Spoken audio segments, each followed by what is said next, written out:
Si quelque chose a changé, c'est qu'il y a un peu moins d'elfes dans le ciel et un peu moins de trolls sous les rochers et le long des ruisseaux. Ça devient un peu moins poétique quand même.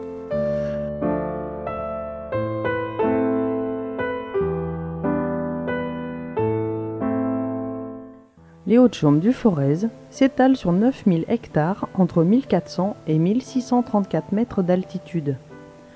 La ligne de crête marque la frontière historique entre le Forez et l'Auvergne, tout comme aujourd'hui elle sépare le Puy-de-Dôme de la Loire. Ces plateaux sont les seules terres granitiques du Massif central à avoir connu une vie pastorale. L'exploitation des estives s'est faite dès le XIIe siècle, avec un fonctionnement profondément original. Effectivement, la propriété de la montagne et sa gestion a toujours été laissée à la communauté villageoise, alors que chaque famille avait son troupeau et son jas.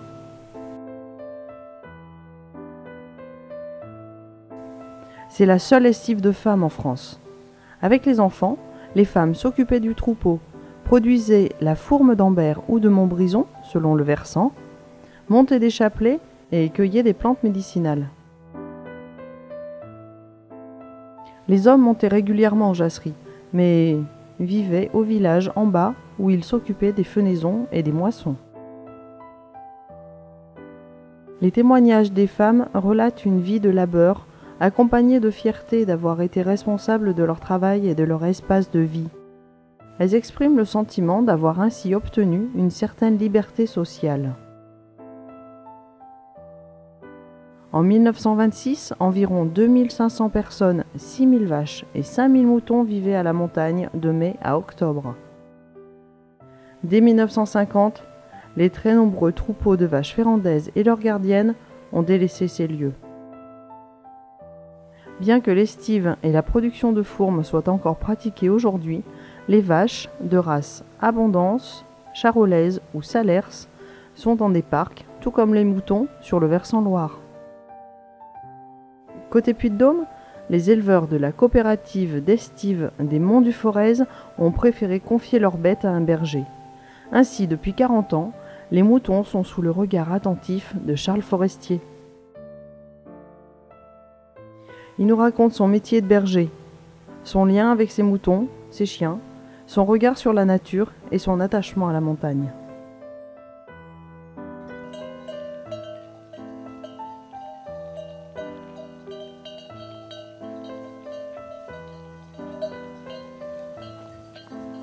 Comment me présenter? L'Hirsute du Forez, puisqu'il y a l'Apollon, l'Hirsute qui garde les brebis. Orion, pigmenté d'infini et de soif terrestre, nez pointant plus sa flèche à la faucille ancienne, les traits noircis par le fer calciné, le pied toujours prompt à éviter la faille, se plut avec nous et resta. Et il ajoute chuchotement d'étoiles. Et les matins, quand on regarde cette constellation d'Orion, je trouve ça magnifique.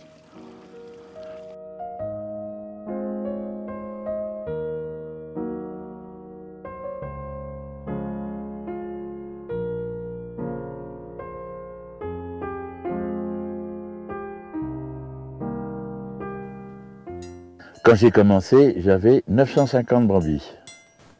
Mais on n'allait pas du tout sur Prabouret. On restait sur Montialier, autour de la Croix du Fossat, le Bechou, les Ners, Fond-du-Blanc et le vallon de la Jacine. Et à l'époque, j'avais que quelques petits parcs. Mais enfin, 900 brebis, disons que c'est facile à garder. 2100.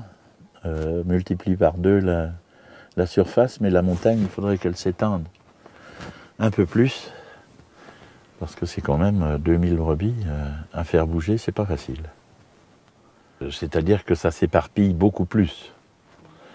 Alors, si la montagne est très qu'un versant, et pas plusieurs vallées ou sommets, ça serait beaucoup plus facile, puisqu'on les verrait toutes. Mais ici, le problème, c'est que c'est quand même assez vallonné.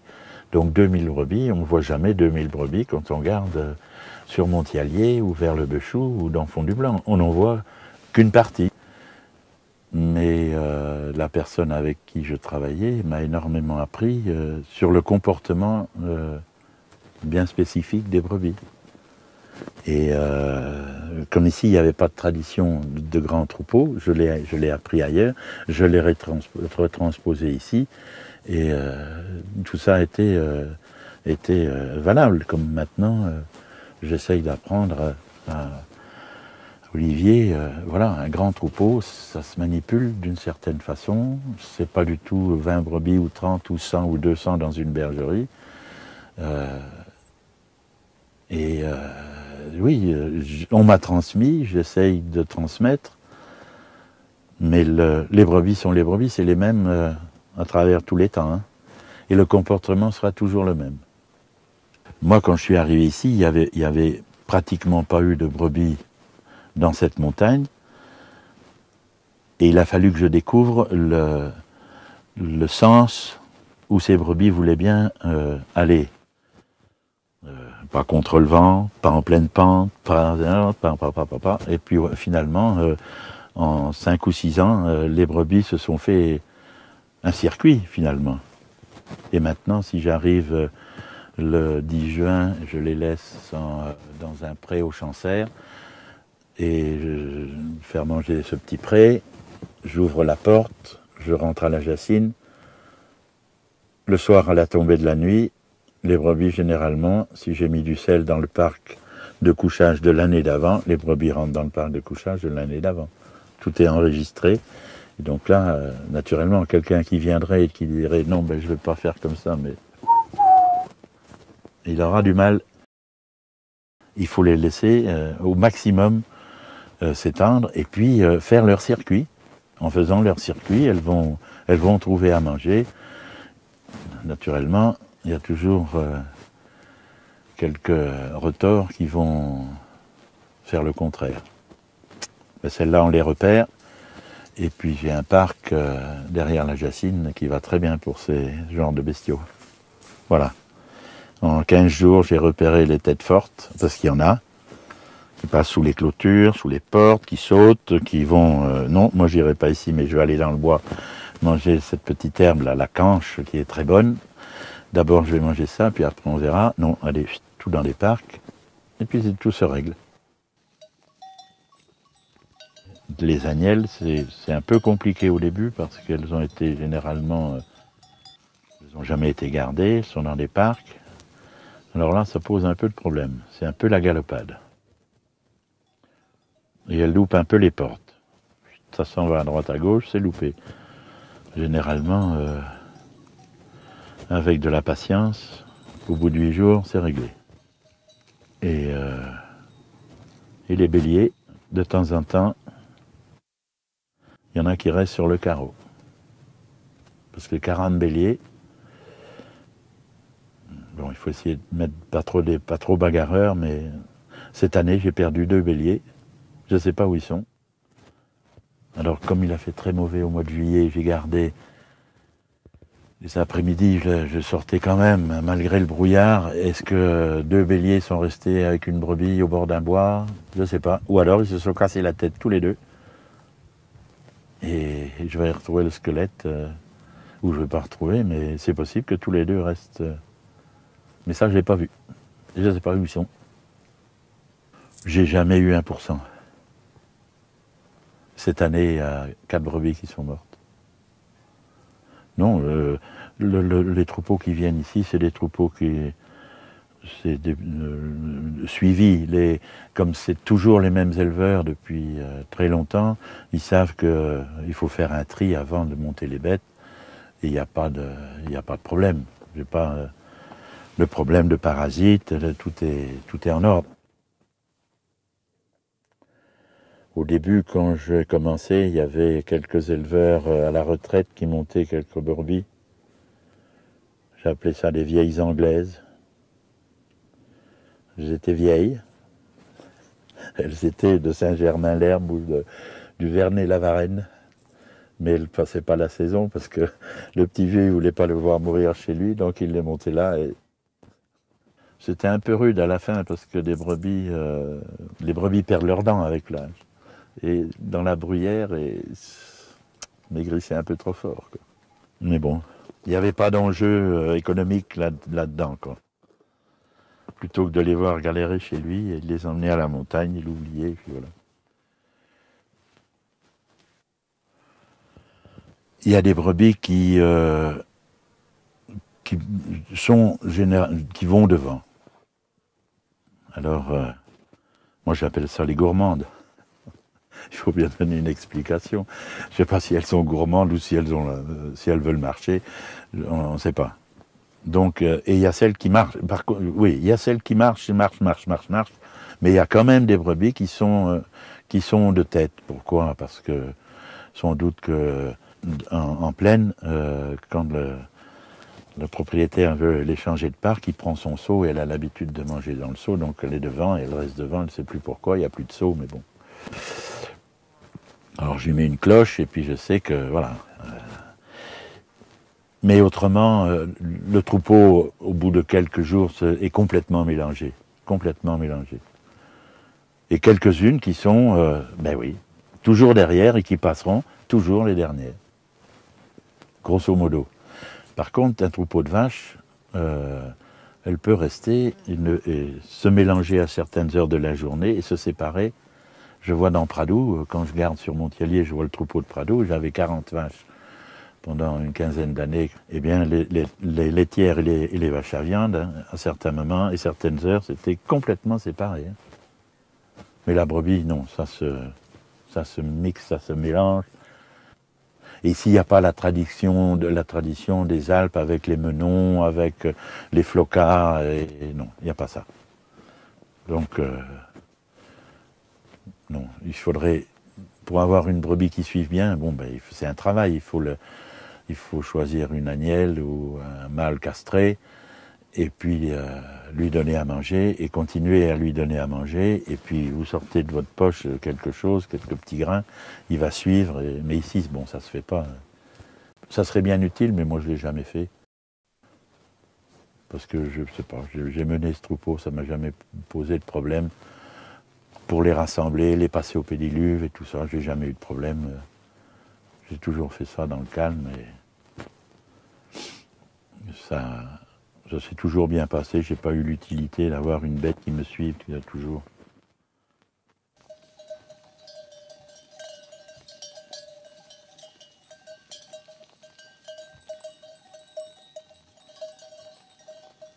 Le début de la coopérative d'Estive, c'était pas du tout dans ce vallon. Je pense qu'à l'époque, il y avait encore en 55, 56, je pense qu'il y avait encore des éleveurs qui venaient ici. Au moins peut-être à la Jacine. Mais le berger habitait les Ners.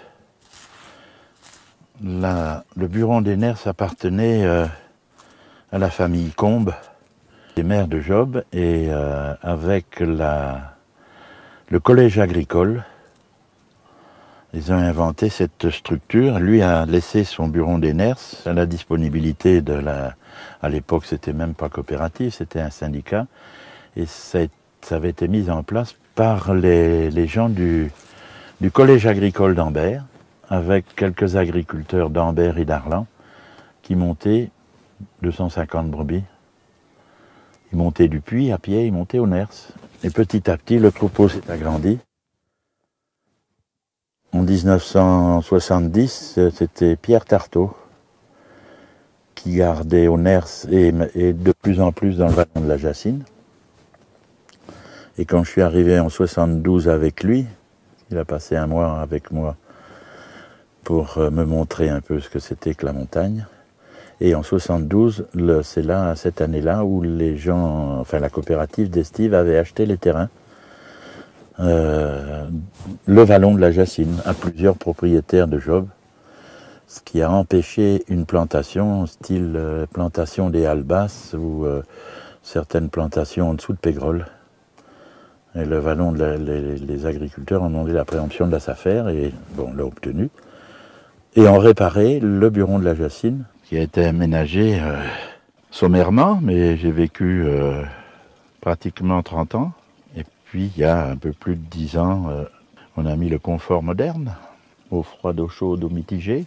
Allez, disons plus fonctionnel et plus facile. Et je me suis installé. En 72, il n'y avait pas de chemin. On montait à pied du Champsaire et on arrivait en voiture par le col des Supers, les Ners, Montialier. Mais à l'époque, on avait des 2 chevaux et des 4L. Maintenant, ça serait absolument plus possible. C'est des 4x4. Enfin, il fallait presque 3/4 d'heure pour arriver du Champsaire à la Jacine avec des sacs à dos. C'était la montagne, moins accessible, plus rude.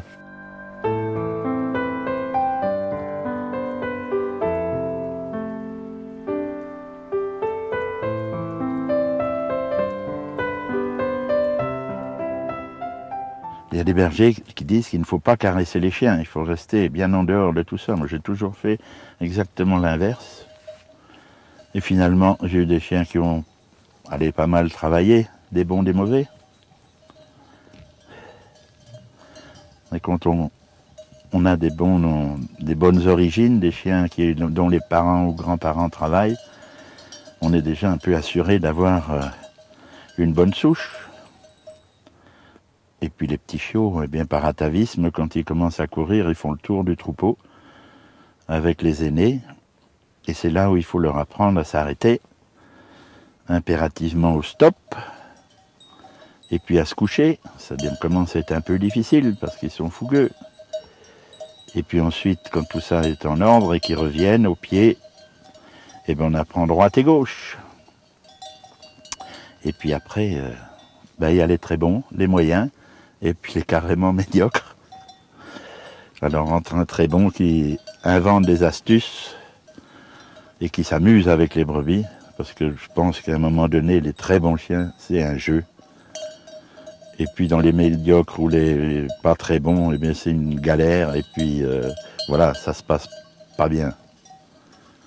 Mais bon, dresser un chien, il faut beaucoup de patience, et puis surtout, moi je pense qu'il faut petit que ces chiens qui vont travailler aient une vie sociale et puis s'amusent avec d'autres, apprennent les relations entre chiens et puis avec les gens qui ne soient pas... voilà, il faut être avec son futur maître très tôt et puis s'amuser. Moi je m'amuse beaucoup avec les petits chiens avant de commencer de les dresser. Et tout devient après un jeu. C'est beaucoup plus facile. Par exemple, Tarzan, je ne l'ai pratiquement jamais dressé. Je l'ai eu, il ne savait absolument rien faire. Il avait 15 jours pour venir apprendre. Il a regardé les avions et les papillons pendant 8 jours. Il a trouvé la vie belle. Et puis au bout de 8 jours, il dit, tiens, si je faisais comme les autres. Et il a fait comme les autres. Et comme c'était un brave chien, il a fallu juste lui apprendre à s'arrêter net. Et puis à se coucher. Et puis voilà, c'était un chien qui était... C'était un bon chien qui voulait faire plaisir. Et c'est très plaisant d'avoir ce type de chien qui joue pas d'entourloupe et qui est aux ordres. Les 10 premières années ou 15, c'est que j'avais pas de chien comme ça, j'avais les grands bas rouges. 2 grands bas rouges costauds. Le border collie est arrivé dans les années, disons, 70, 75. Avant, c'était les labris, les beaucerons, et puis voilà. Bon, il y en a bien d'autres, mais il n'y avait pas encore de border collie. Mais ici, c'était très bien, c'était des chiens puissants qui faisaient du bon travail. Les border collie, c'est des travaillent un peu différemment. Ils ont, comment dire, ils travaillent beaucoup plus rapprochés que le bas rouge. Ils ont cette façon d'arrêter les brebis, les vrais border collie, parce que beaucoup ne le font pas.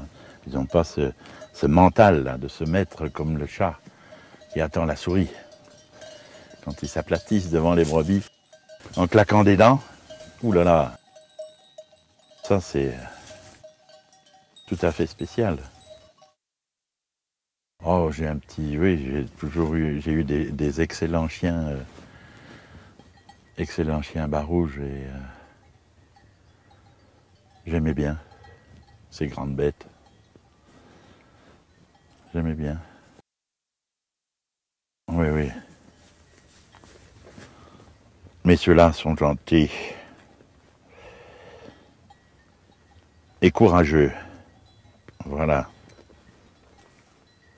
Mais la difficulté pour les éleveurs de dresser un chien, c'est que il n'y a pas que la garde. En fait, ces gens ont des brebis, mais gardent très peu. Donc, ils n'ont pas le temps de vraiment s'occuper de dresser leurs chiens. Donc, je me les confie, et puis j'essaye d'en faire quelque chose. Et lui, ça va pas mal. Il a fait beaucoup de progrès.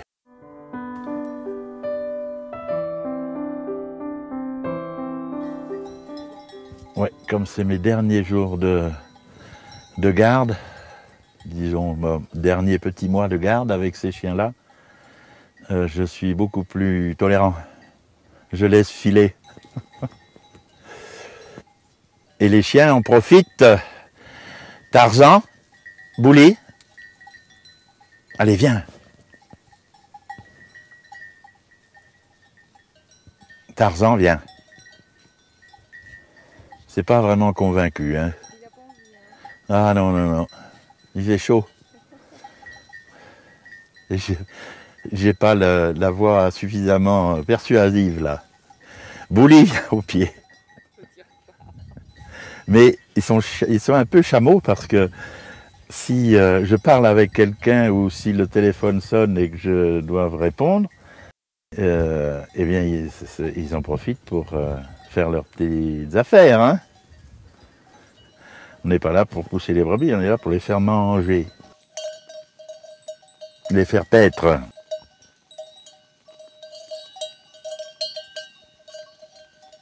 Sans chien, pas de berger. C'est clair et net. Les brebis, si elles ne sentent pas le chien, c'est non, pas de berger. Non, non, là, on peut prendre ses bagages, non, il faut des chiens. Le travail est absolument impossible, c'est impossible.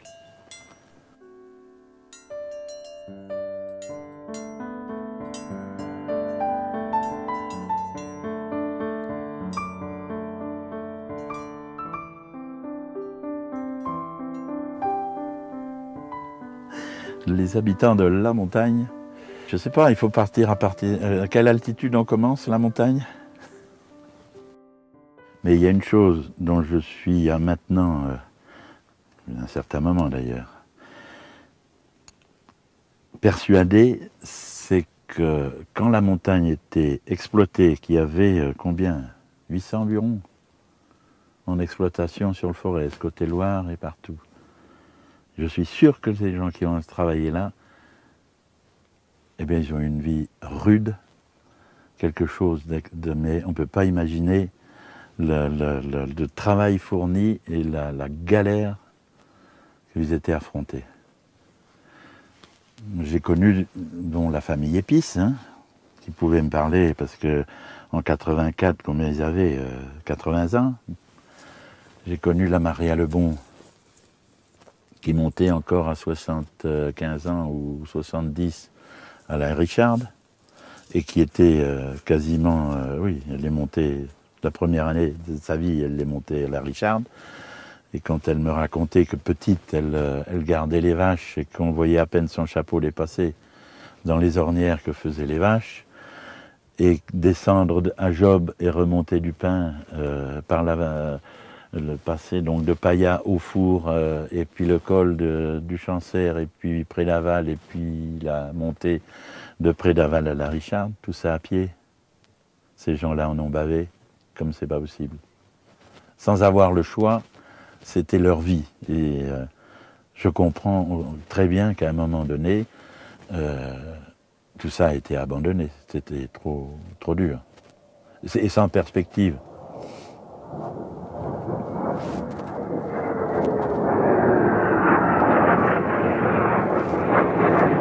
Un parasite?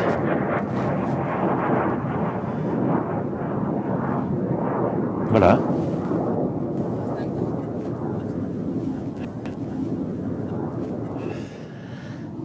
Non, je pense que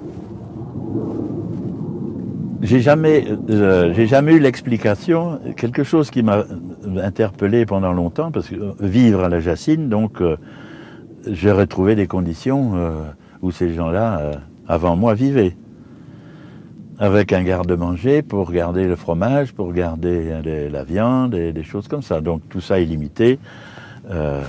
Mais ces gens qui produisaient de la fourme, qui faisaient de la fourme, il n'y a jamais personne qui m'a expliqué comment ils empêchaient la mouche d'attaquer leur fourme. Une seule fois, il y a une personne, et je retrace ça, j'ai encore la gorge serrée.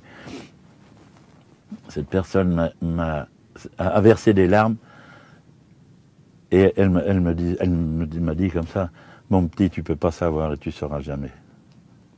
Parce que je pense qu'ils en ont bavé. Ça devait être terrible, terrible. Des conditions de vie pas faciles. Alors bon, c'est en lié Henri Pourrat. Un des livres qui retrace le mieux, c'est Le Chasseur de la nuit, puisqu'il parle entre Valcivière et Saint-Pierre-la-Bourlonne.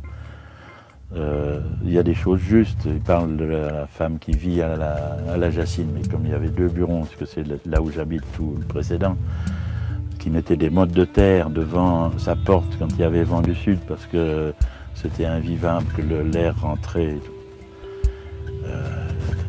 Alors oui, on peut dire, il y a des légendes dans la montagne, mais ça a surtout été une bonne et grosse misère, je crois. Voilà. Alors moi, j'ai eu la chance d'arriver à un moment donné où l'espace était quasiment libre, abandonné par ces gens, parce que c'était bien. Il y avait des parcelles cadastrales, il fallait les respecter au micro-poil. Il y avait des chiens partout dans la montagne, et il devait y avoir des disputes, ça devait être affreux. Moi, je vais arriver, j'ai plus qu'apprécier, puisque c'était mon choix de vivre un peu en retrait du remue-ménage de la plaine. Donc moi, je me suis trouvé dans un endroit qui me convenait tout à fait. J'adorais aller à la Richarde voir Marius et la Maria Lebon. Quand il faisait brouillard, je partais de la Jacine et je m'en allais passer l'après-midi avec eux. Et j'ai appris plein de choses, beaucoup de choses avec ces gens, qui ont influencé sur mon travail aussi, hein, parce que ils avaient une vision tout à fait juste. Hein. Le brouillard, l'orage, s'il arrive, ils m'ont appris des observations qu'ils avaient faites que j'ai repris intégral. Hein. On peut s'imaginer des choses, que l'herbe pousse et qu'elle va repousser après. Non. Si ces gens-là disaient non. Après le 15 août, terminé, il n'y a plus rien à voir, c'est fini. Et on peut imaginer que oui, il fait beau, il va. Non. Eux savaient.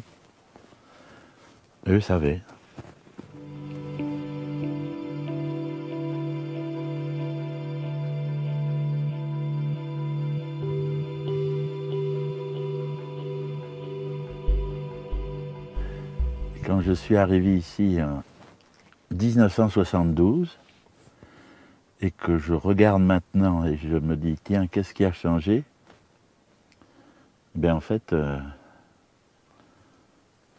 pas grand-chose. Dans la nature, il n'y a pas de nouvelles plantations, il y a eu des bois coupés, comme au col du Béal, voilà. Et puis il n'y a plus les grandes oreilles de Mickey des militaires pour écouter.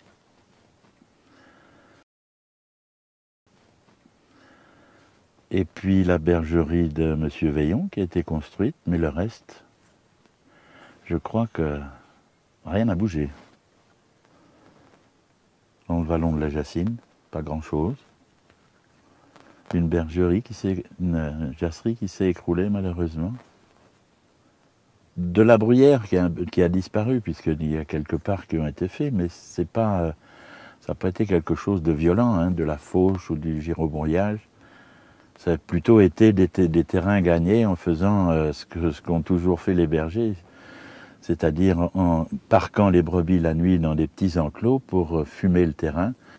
On l'a fait à plus grande échelle. Le parc ne faisait pas 5 mètres ou 10 mètres sur 10, mais 1 hectare, 2 hectares. Et puis on le laisse quelques années, 2 ou 3 ans, et on le démonte et on l'intègre dans un autre parc. Et ce qui fait que la bruyère disparaît et l'herbe repousse. Le pâturage est amélioré de cette façon. Et c'est plutôt ce qu'on a fait dans le vallon de la Jacine, plutôt que gyrobroyer et essayer d'enlever radicalement la bruyère, puisqu'on est dans des endroits ici qui sont quand même... c'est en altitude, alors la repousse de l'herbe, c'est un peu problématique. Il n'y a pas de travaux culturaux et de choses extravagantes qui ont été faites. La tourbière est absolument magnifique, surtout à cette saison, dans les roux, c'est un régal des yeux. Si quelque chose a changé, c'est qu'il y a un peu moins d'elfes dans le ciel et un peu moins de trolls sous les rochers et le long des ruisseaux. Ça devient un peu moins poétique quand même.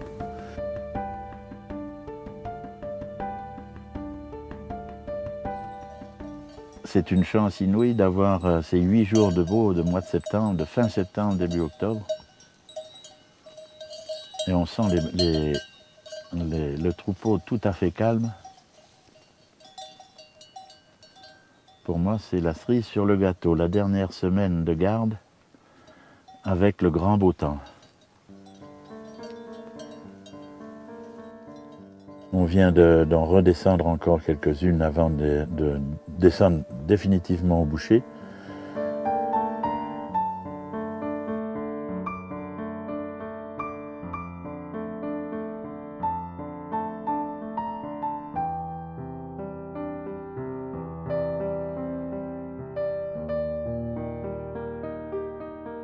Profondément original et adapté aux régions de montagne, l'estivage ou pastoralisme est une activité de production qui a une fonction sociale, économique et a un rôle environnemental primordial.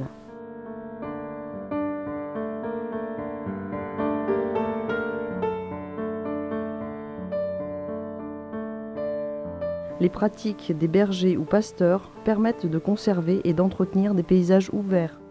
Elles agissent fortement sur les pâturages, préservant les écosystèmes et favorisant la biodiversité des espèces.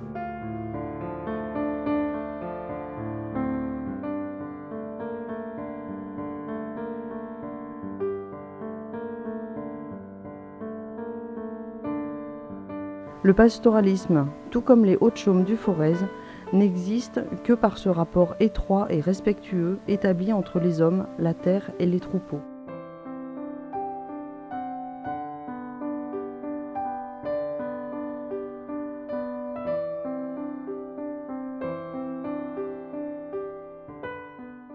Oui, c'est la dernière, c'est la dernière saison en tant que berger pour la coopérative d'Estive. Physiquement, c'est trop éprouvant. Je ne pourrais plus faire marcher autant. Non. Mais enfin, c'est tout à fait bien d'avoir le beau temps, un petit troupeau, ce qui permet Olivier de pouvoir garder tout seul et de se faire un peu la main avec son petit chien qui dresse.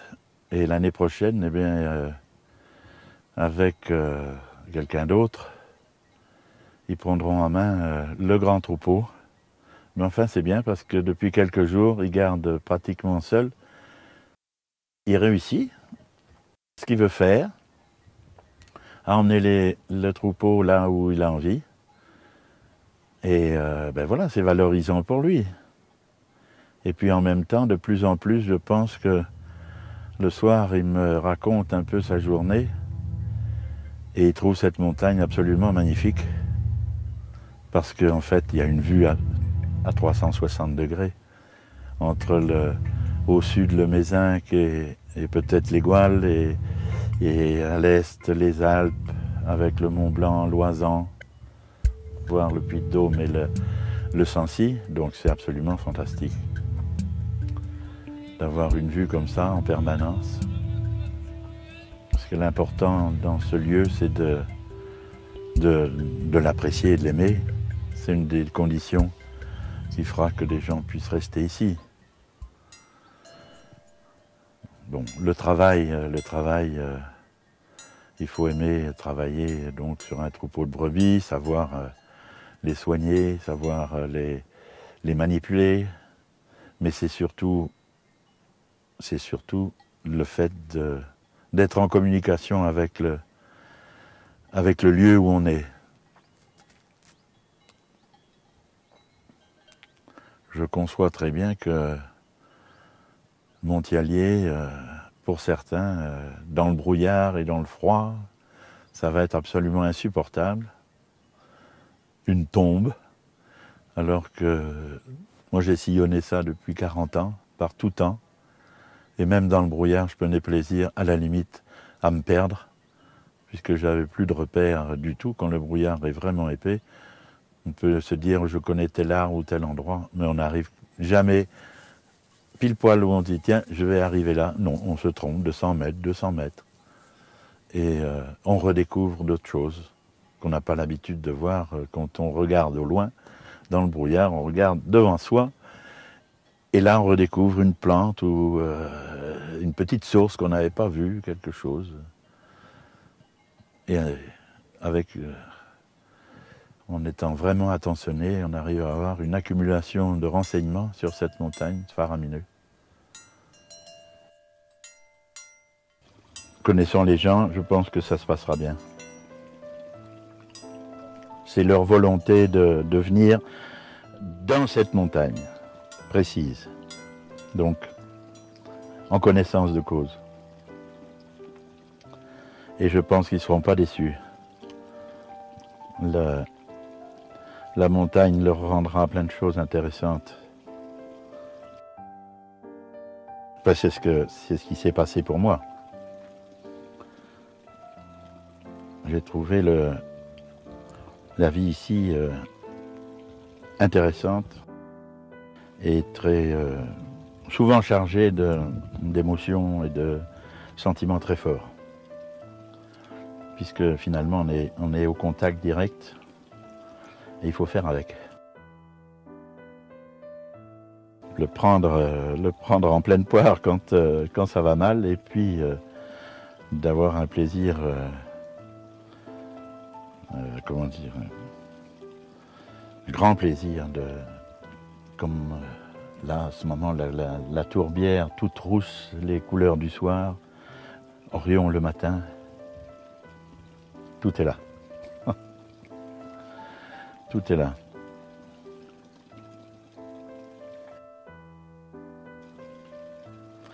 Moi, j'ai eu la chance d'avoir un troupeau de brebis qui m'a forcé à être le matin de bonne heure et le soir tard dehors. Donc là, il y a eu communion et fusion. Et d'être même sous le mauvais temps, de me faire prendre par l'orage bien comme il faut, et d'avoir des sensations fortes. Parce que quand l'orage vous foudroie un arbre à 30 ou 40 mètres de vous, ça fait bizarre. C'est-à-dire que, bon, je vais résumer la chose. À côté, c'est pas dedans. Voilà, c'est tombé à côté et c'était pas sur moi, point la ligne. Mais je dis 40 mètres, mais c'était pas 40 mètres. J'étais sous le bon arbre.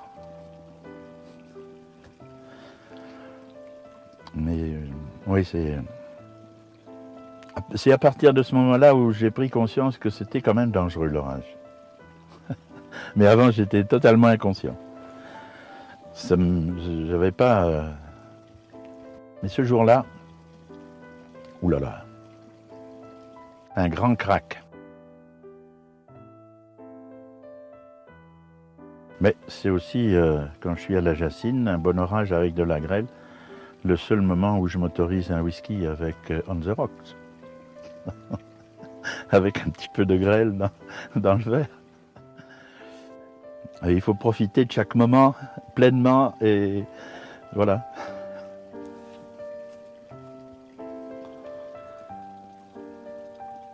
C'est-à-dire qu'en étant ici longtemps, en ayant essayé de comprendre ce qui se passait le plus parfaitement possible et dans les détails, on ne sait plus si à certains moments j'avais l'impression de devenir la montagne, d'être la montagne, et que finalement rien ne pouvait m'arriver parce que j'ai vécu 40 ans ici. J'ai pratiquement jamais eu d'accident, j'aurais pu avoir plein de choses, mais il m'est absolument rien arrivé, même par temps d'orage, quand je faisais même de la moto, puisque je circule en moto, des vipères, j'ai marché sur des vipères, je me suis couché sur des vipères, il ne s'est rien passé. Et je pense que c'est, à un moment donné, c'est la communion totale. Et rien ne peut arriver de grave puisque j'avais l'impression d'être la montagne. Peut-être un peu prétentieux, mais ça me regarde, je l'ai vécu comme ça. Et quand je rentrais à pied des Ners après une journée de garde dans la pluie et dans le mauvais temps, arriver en haut de Montialier et où on voit le soleil qui se couche derrière le Puy de Dôme avec tous ces reliefs du Livradois, les couleurs des sapins, des épicéas, des champs, des céréales et le ciel qui vire au mauve. Alors là, on s'assoit et puis on n'avance plus, on est scotché et on attend que tout ça se passe. Et voilà, j'ai pris aucune photo. J'ai jamais eu d'appareil photo ici. Mais j'ai un registre d'images et de couleurs absolument sensationnel dans la tête.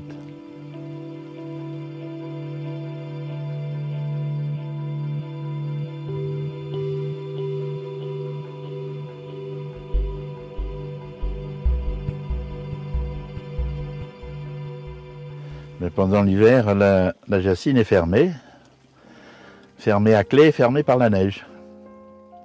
C'est impossible de vivre ici. Hein. Non, non. Donc on oublie. Le froid fait que les derniers jours, quand vraiment il fait froid, on sent l'inconfort. Donc à un moment donné, on n'a pas de regret à quitter le lieu. Le grand chasseur du ciel apparaît, donc il faut disparaître. Un peu comme les Indiens d'Amérique qui changeaient leur campement à la position d'équinoxe de la Grande Ourse. Ils se reconnaissaient et ils changeaient de campement, donc je vais faire un peu la même chose. Moi je trouve ça très émouvant parce que ce grand chasseur, hein, Orion, c'est 4 étoiles, la ceinture, le baudrier, son arc, qui vise vers la constellation du Taureau, la petite étoile rouge Aldébaran et puis les Pléiades. Donc pour moi c'est un peu tout réuni. Le Taureau, les livres, la Pléiade, et je trouve ça magnifique.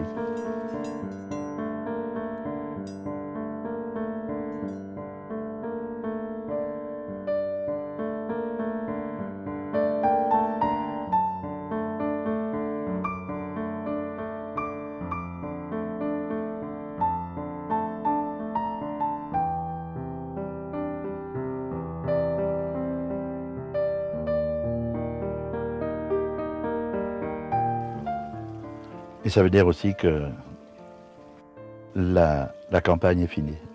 Il faut migrer. Et on se retrouvera au printemps avec les jonquilles et le coucou qui chante dans les bois.